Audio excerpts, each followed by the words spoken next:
Showtime. Welcome back to another video, and today I want to talk about the G.I. Joe Classified Series Low Light.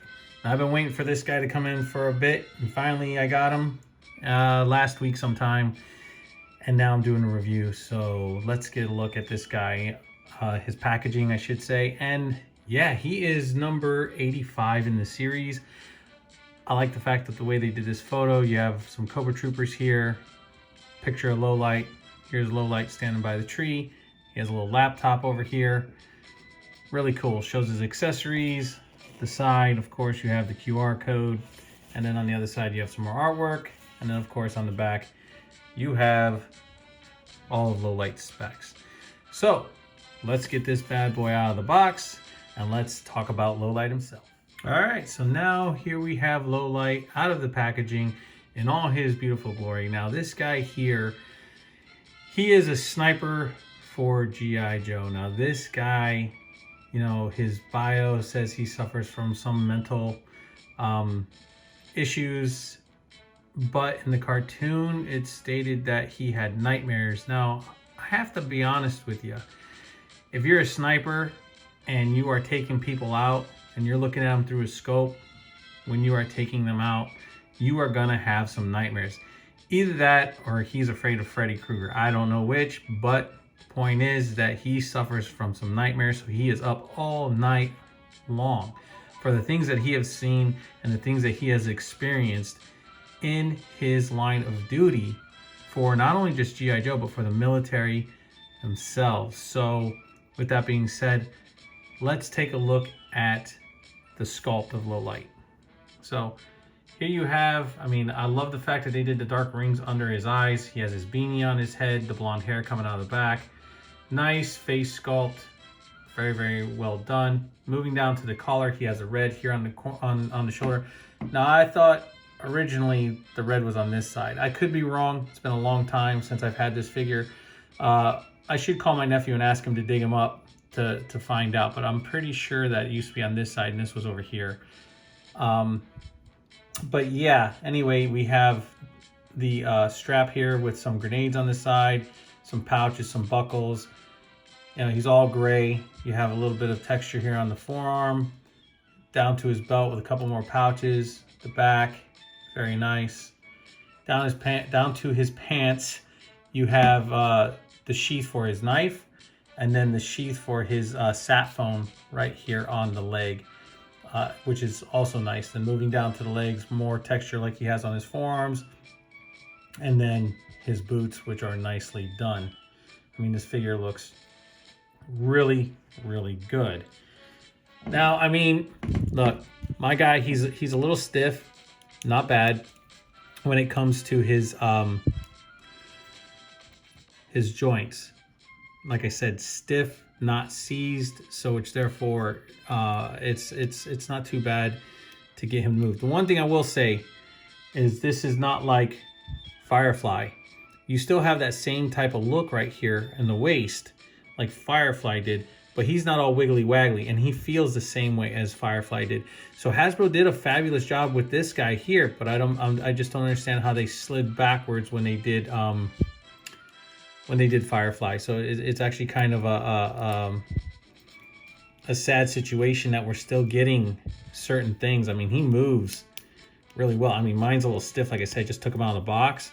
So yeah, his joints are very tight. And this one here is not, there it goes. Stiff, not seized. Thank God for that. But yeah, you want to put him in a little bit of a fighting pose. Don't want to look like he's picking his nose, but there you go. You can have him in a little bit of a fighting pose. You want to have him in that ready pose where you have one arm hanging, you know, down. Let's see if I can get this to work. Although his waist wants to turn back. That's funny. Very funny that is like that. So you have him here. Kind of at the ready, so to speak, or whatever the case.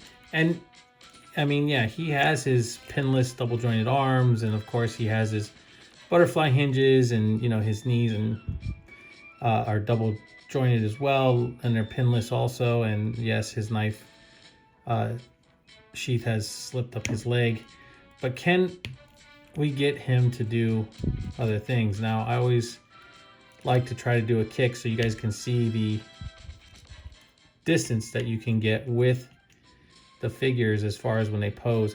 This waist thing is really kind of getting me a little bit with it bouncing back.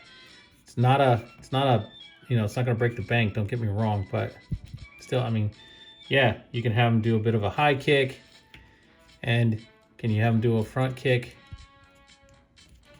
Yeah, you can get him doing a, let me get him straight here. Like if he was doing a front axe kick. Yeah, you can get him doing that. Not too bad. And of course, these leg holsters are sliding down, which, you know, no big deal. Just move them back up. They're gonna move anyway. They kind of, you know, get in the way, but that's all right. That's okay. That's not gonna, like I said, make or break the bank. But not bad. I mean, he can do the splits. I mean, that's a lot better than most Spider-Man figures that are out there on the market today.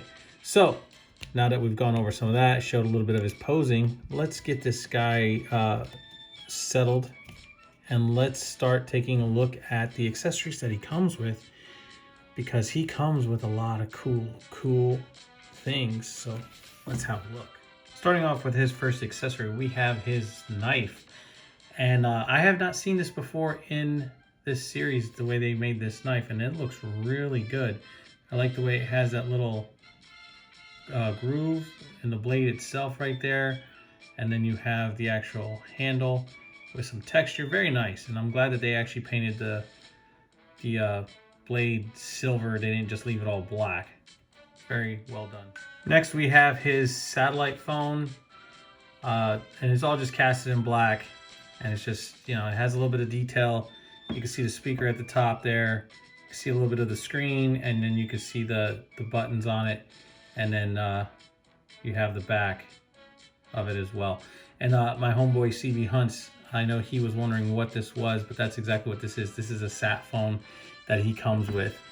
And then this just slides right down in here into this pouch, so you can holster it right there, just like his knife holsters right there, and it looks good the way that he has it. So yeah, very well done, man.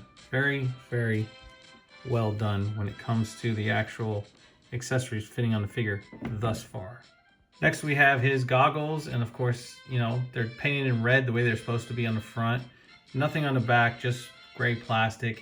And then these just slide over the beanie onto his face, and that's how you're gonna put them on there. I would be careful, because this is, I mean, it's a soft plastic, but there's no give, so you don't want these to snap. So just be very careful sliding it over that beanie onto the head, you know, to get him onto his face.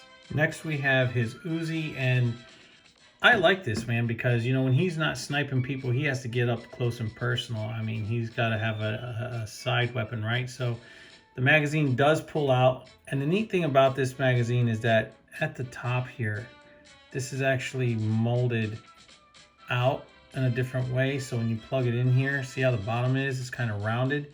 This fits in here, and it stays nice and tight to the gun here. So that way it looks good. And then you have, you know, you have your, of course, your grip, your pistol, your trigger, I mean, and then you have the front, and then also your front grip right here where he's gonna hold this thing. And it does have a hole for blast effects, and yeah, all black, that's it. What a nice addition. Next we have Lowlight's backpack, and I like the way they did this. I like the way they did all the texture on here with the straps and everything. And yeah, I mean, this here is almost kind of like a netting. I like the way they did that.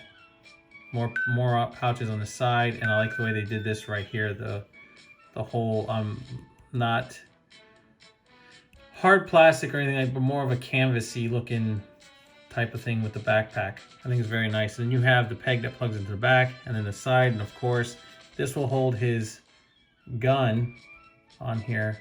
It's a little loose, but it'll hold it on there nice and neat, doesn't fall off. So yeah, nice backpack. And next we have his ultimate weapon, and that is his sniper rifle. And here is the carry case for his rifle.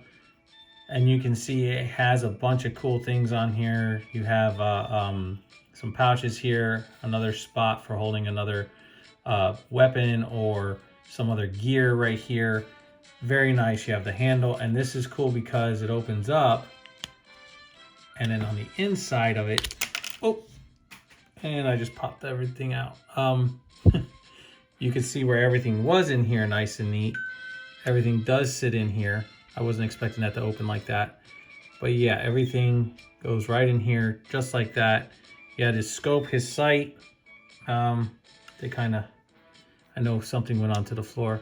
But the sight goes in here, and then you have the suppressor of the actual rifle itself. But I do like the way that this gun breaks down and fits in here and looks all nicey nice.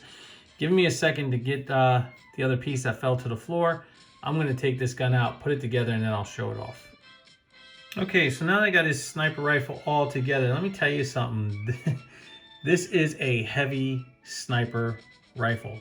There's no way you're going to stand on your 2 feet in real life and fire this thing off by standing up. This man would have to lay down. That's the reason for the bipod at the bottom here.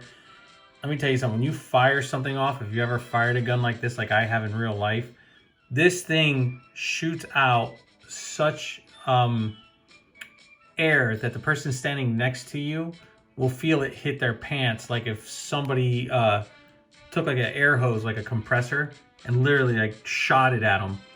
That's how much of an impact or kick comes out of this gun. That's why they lay down when they fire these things off, because they're just so heavy. As far as this would knock them off their feet. You're probably shooting a 50 caliber bullet out of this thing at somebody, and that, my friends, is just crazy.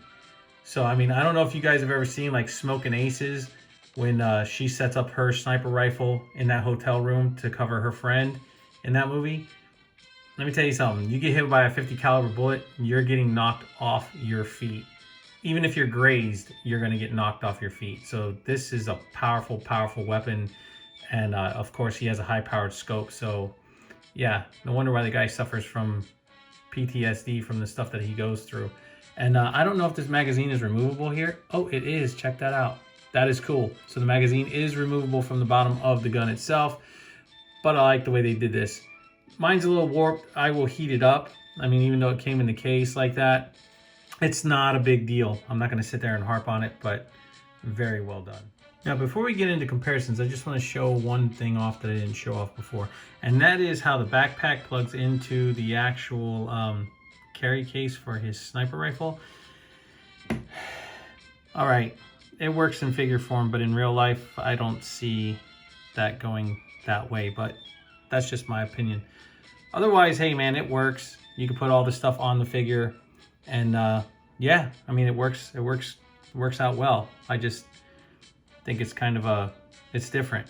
It just really is different, because this, in real life, the function wouldn't really be practical. Let me just say that.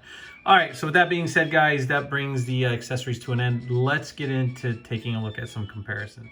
And here's how Low Light compares to the Marvel Legends 1997 X-Men's Bishop. And here's how he compares to the G.I. Joe Classified Series Firefly. All right, guys, so that is the comparisons that I have out today to show off with this guy. And in conclusion, let me just say this. Low Light is a fabulous, fabulous figure. I'm glad I have him in my collection. If you are gonna order this guy, you are gonna be happy when you get him in hand. He is fantastic. I think that Hasbro has done a good job with him. A very, very good job with him, in fact. And it's not the fact that Firefly, that they didn't do a good job with Firefly. They did. But that wiggly waggly waist on Firefly is the only thing that bugs me, because he is a gorgeous figure just as much as Low Light here is. But listen, we're not here to talk about Firefly, we're here to talk about Low Light. And let me tell you something, pick this guy up. If you're not going to, that's fine too. But if you need a sniper on your shelf, this is the guy that you want on your shelf.